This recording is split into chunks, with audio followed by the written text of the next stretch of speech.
Are you serious? Are you serious? It has begun. It has begun.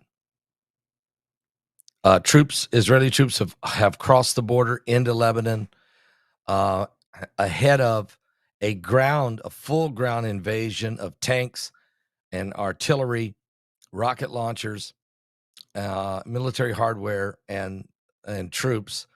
But troops have already been sent out ahead of it. Phone calls are already being made to especially the Christians are getting phone calls from the Israeli military saying, "We're coming in.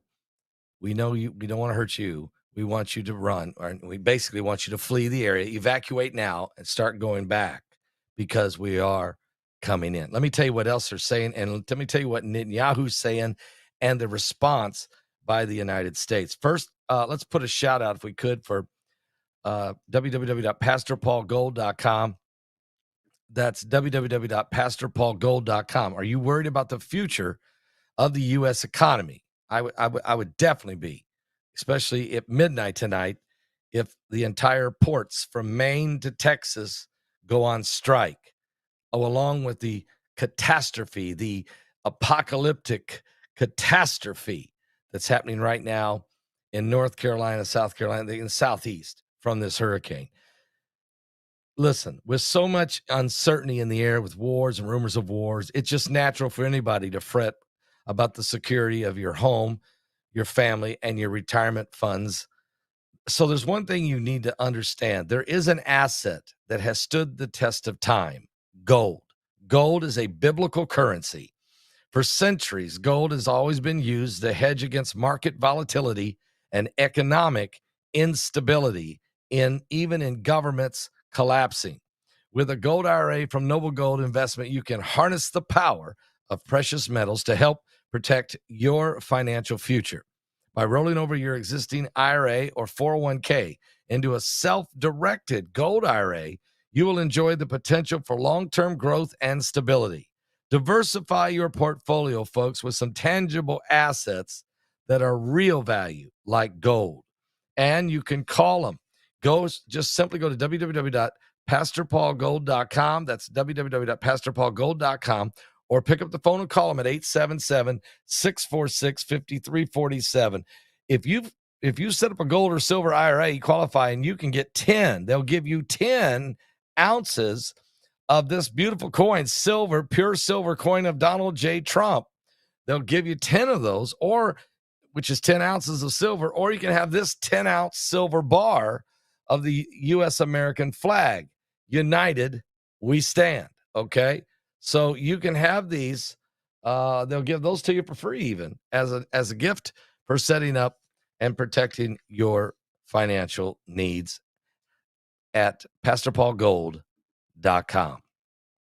Okay, so this thing is getting crazy now, and so it has begun, and through the night there's going to be no doubt significant Israeli attacks and maneuvers militarily. There's no doubt about it. It is happening. Matter of fact, here's an update just came in just about 4 minutes ago. Israel update. Israel told Washington, D.C. it plans an imminent ground operation in Lebanon.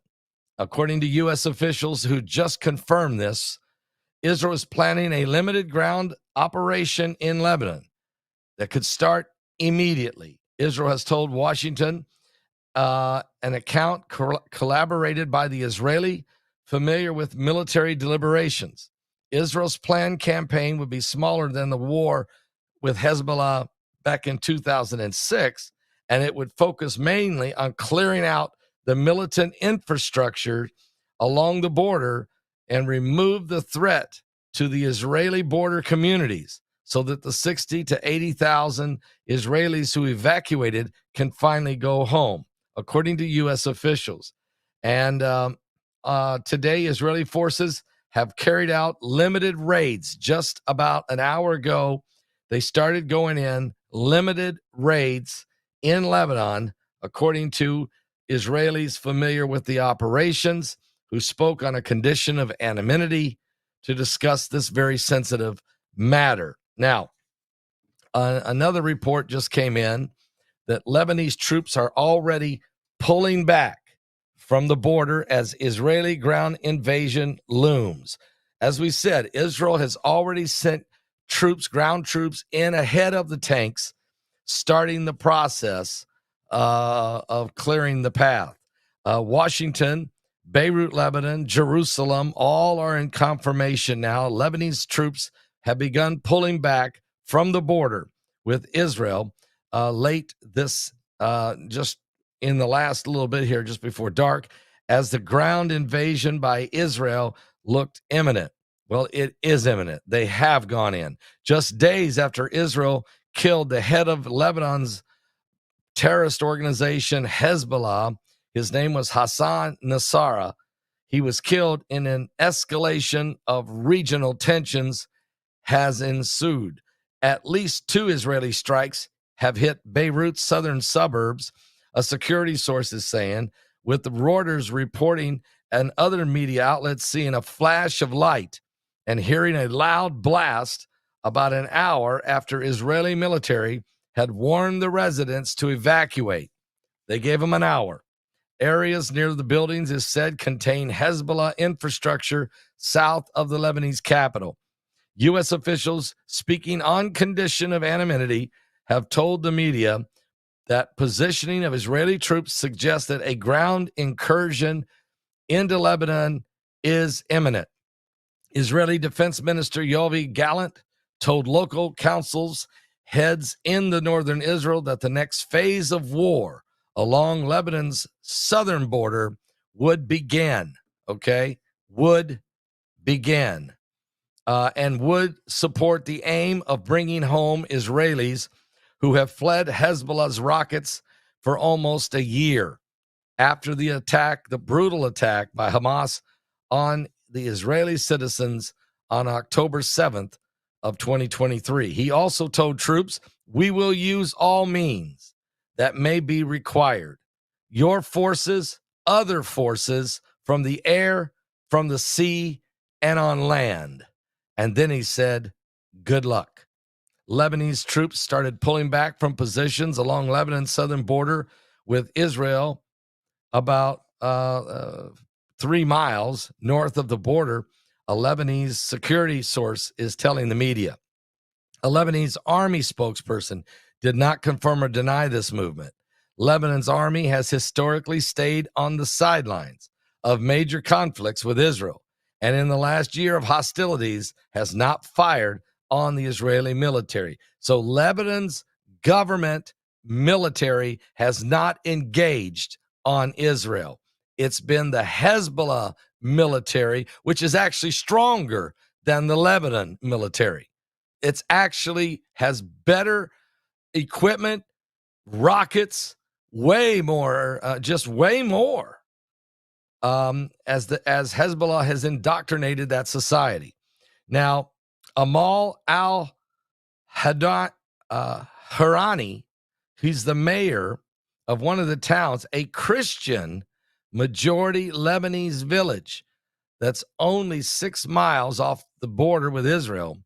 He told the media that 2 locals had received phone calls from the Israeli army telling them, evacuate because we are coming in. Also, they told the media that the Israeli military said, we are not have a problem with the Christian community, but you have to evacuate. You have to everybody's got to back away from this border. The Israeli military has declared the area around the communities, and it names all of these communities, which is hard for me to say, in northern Israel near the border with Lebanon, as a closed military zone now, and said entry to that area was prohibited. As speculation grew, the ground operation is imminent, as Israeli military spokesperson have issued statements on social media, on platform X, telling Israelis not to spread irresponsible rumors about troop movements or activities. And State Department spokesperson Matthew Miller said Israel had told the U.S. it is conducting limited ground operations focused on Hezbollah infrastructure in Lebanon near the border. Israel last week rejected a proposal by the United States and France calling for a 21-day ceasefire to give time for diplomatic settlement that would allow maybe some displaced citizens on both sides to go home. But obviously, Israel knows it ain't going to happen. U.S. President Joe Biden, who has so far had little success urging Israel to rein in on its assaults on Hezbollah or on Hamas, called for a ceasefire. Quote, I'm more worried than you might know. I'm comfortable with them stopping, Biden told reporters when asking if he was comfortable with Israeli plans for the cross-border incursion. He said we should have a ceasefire now. But as things go on, Israel, of course, has assassinated the head of Hezbollah and, matter of fact, has killed now the top 13 in command of Hezbollah, the top 13 commanders and officials and leaders. This assassination of Hassan Nasrallah, the most powerful leader in Iran's axis of resistance against Israel and the United States' interests in the Middle East, was one of the heaviest blows in decades for both Hezbollah and Iran. And so it goes on. We know that Israel is not at all backing down. And it's been a year, guys. Remember, Hezbollah fired 10,000 rockets into Israel during this year while Israel was fighting Hamas. They had to deal with these guys shooting at them for 10,000 rockets. They warned them. They told them. They warned them, and they warned them. And finally, they said, okay, we're just going to take care of business. Now, while that's going on, Israel wants to change the balance of power in the Middle East. History has a warning. Now, this is actually a report by CNN, so I'm going to take this with a grain of salt because they always put their slant to it. But killing Hezbollah's leader Hassan Nasrallah was a step toward changing the balance of power in the region for years to come. That's what Israeli Prime Minister Benjamin Netanyahu declared Saturday. Israel's leader sees an opportunity opening up for a fundamental reconfiguration of power in the Middle East, and that he may assume that Hezbollah was mortally wounded. Total victory, however, is elusive, and those who get what they wish for often live to regret it. Since September 17th, Israel has dealt the Iranian-backed militant group one body blow after another in Lebanon. First, the pagers exploding into the hands of 4,000 Hezbollah personnel. Then the next day, the 1,500 walkie-talkies blowing up in their hands. Then a massive airstrike on southern Beirut, which killed senior commander Ibrahim Aqil, who was, along with about two dozens others, he was the guy that did the brutal bombing on the Marine barracks back in 1987 when Ronald Reagan was president. Then other leaders were assassinated one by one. And finally, the bomb that fell on Hassan Nasrallah. Now the ground invasion begins. Israel's troops have already moved over the border into Lebanon, ground troops. The heavy artillery, the tanks, the rest of the military apparatus that Israel's going to roll in with is sitting at the border with the engines running. They're waiting on some of the early troop scouts who go in first, waiting for them to finish their objectives, and then they're going to send in the ground troops. Now, once again, I think it's very important that Israel's military was on the phone calling the Christian community, calling the Christian village. There's just a few little Christian villages there along the border. They're calling them saying, look, we're coming. We don't have a problem with you, but we're telling you we're coming. So you got to evacuate. You got to go back. You just got to. Okay. And so I'm sure they are doing just that. And this is important because of Israel's relationship with the Christian community worldwide.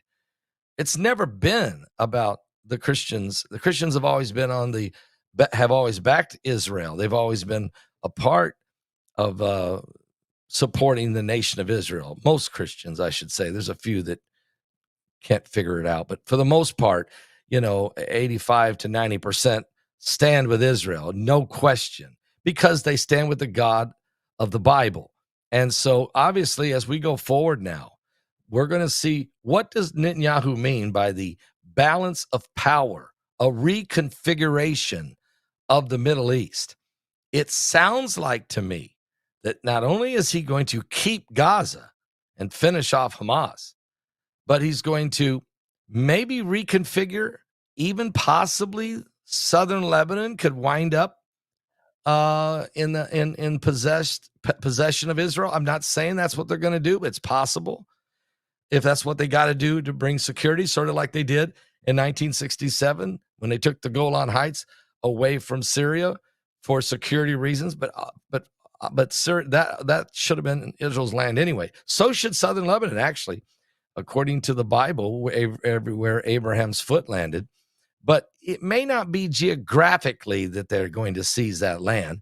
It may be that they're going to build relationships, eliminate their enemies, squeeze their enemies out of power, and then build relationships with Dubai, with the United Arab Emirates, and with Bahrain, and with Saudi Arabia, and with Jordan, and continue these relationships with some of the other nations, and reshape the power struggle here.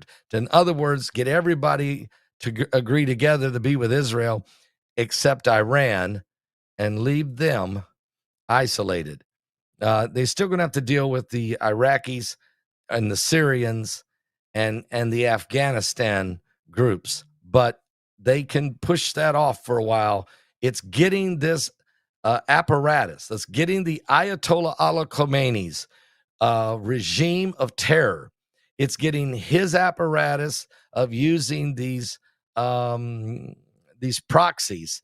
It's breaking down that axis of evil, that structure of darkness, and bringing peace through strength by Israel. Now, we see right now that it's Netanyahu who is leading the way with this. It is not Joe Biden.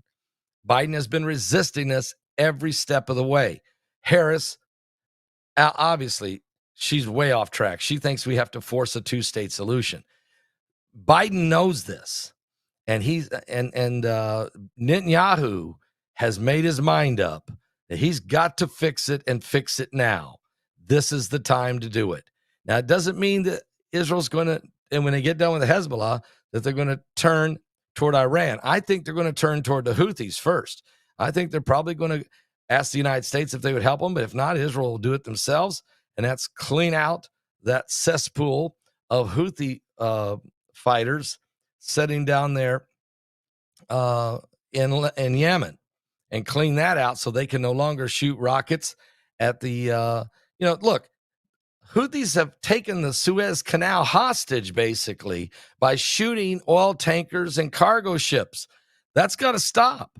And Israel may be the one that does it. Just clear them out, take over that area there, and make sure that ships can sail freely without being shot at.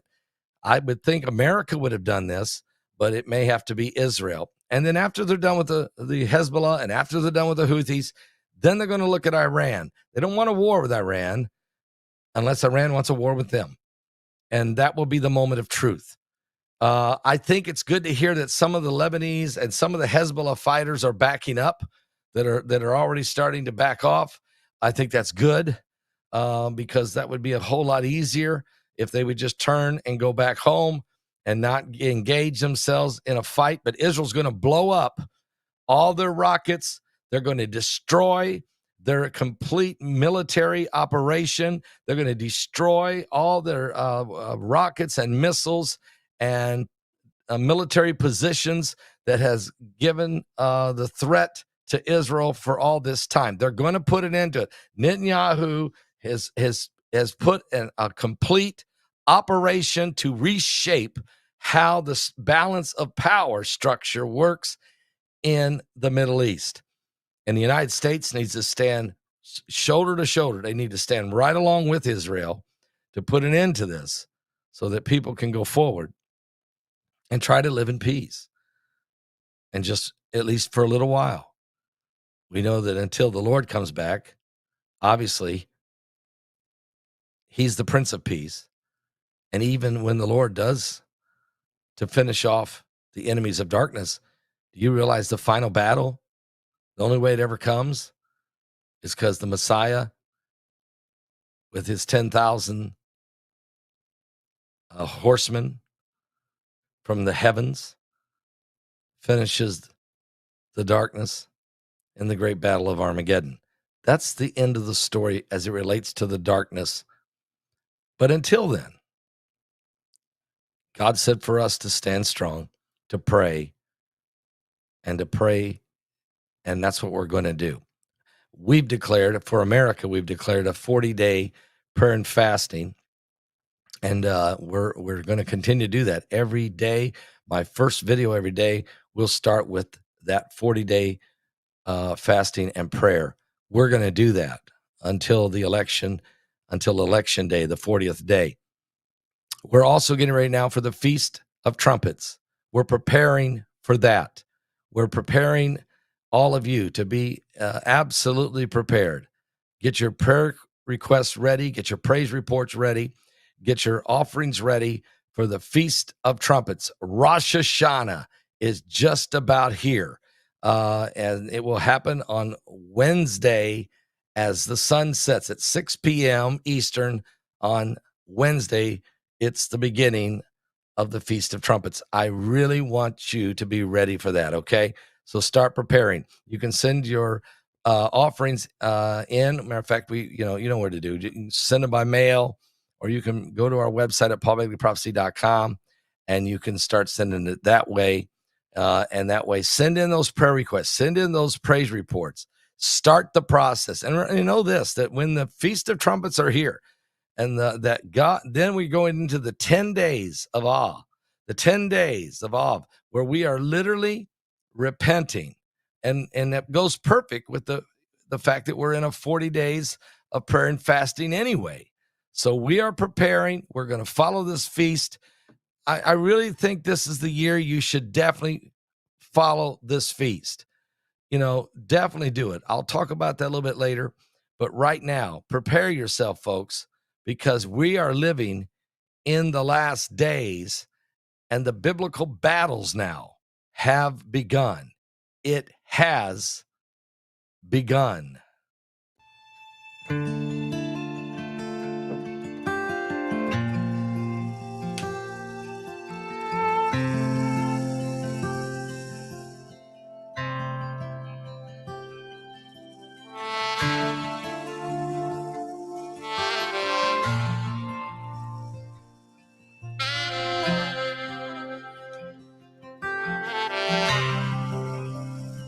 God, I'm so scared for this crooked generation. You even find faith in the earth when you bring down revelation. Forgive us now the sins of our youth, worshiping the idols that knew everything but the truth. Teach us how to uncorrupt our minds. Show us now we still have the time. We need you, Yeshua. Holy, holy, hallelujah. We need you, Yeshua. Holy, holy, hallelujah. We abandon everything to follow you, our King. We throw our gold and silver in the stream. How much will we see before the fire falls? Think about it. Lord, Could this really be the last altar call? we need your blood over the doorpost of our hearts. Anoint us with your fiery love as the praise and worship starts. We need you. Oh, yes. Yeshua. Holy, holy, hallelujah. Think about it. We need you. We need you, Lord. Yeshua. Holy, holy, hallelujah. We abandon everything to follow you, our King. We throw our gold and silver in the streets. Oh, we abandon everything to follow you, our King. We throw our gold and silver in the streets. Think about it. Jesus Christ, of the King of Kings, Yeshua, the Son of the living God. We need him. And with him, all things are possible to them that believe.